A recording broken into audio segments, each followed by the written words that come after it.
Alright, hello, I'm Ezekiel with LED Science City, and today I'm going to show you how to put on and take off a module. Now this is a regular P8 right here in my hand. Let me go ahead and turn this around so you can see where we're going to be working with today. This is a 6-pin, and this is where the power cable is going to go from your module.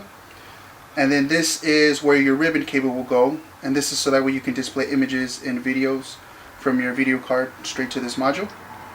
And this section right here is where your hook is going to go.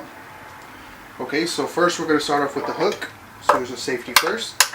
There you go, hook in place. Now we'll go ahead and get your ribbon cable.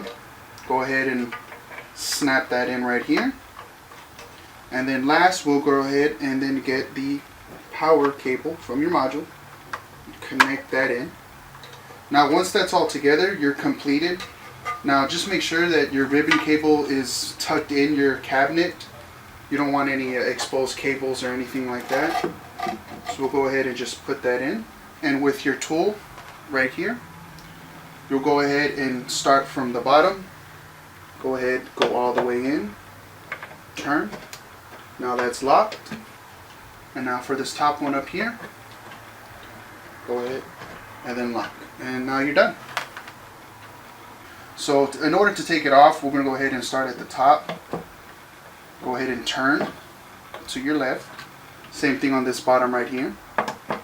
And then turn to your left. Just make sure you're holding this in some kind of way so that way it just doesn't fall. Go ahead and set your tool down. Now when you take this off, you're going to notice three things. You're going to have your power cable, and that's going to be from your module. You're going to have your ribbon cable, and then the hook. So safety first, you're going to want to go ahead and just disconnect the power so that way, the power is gone.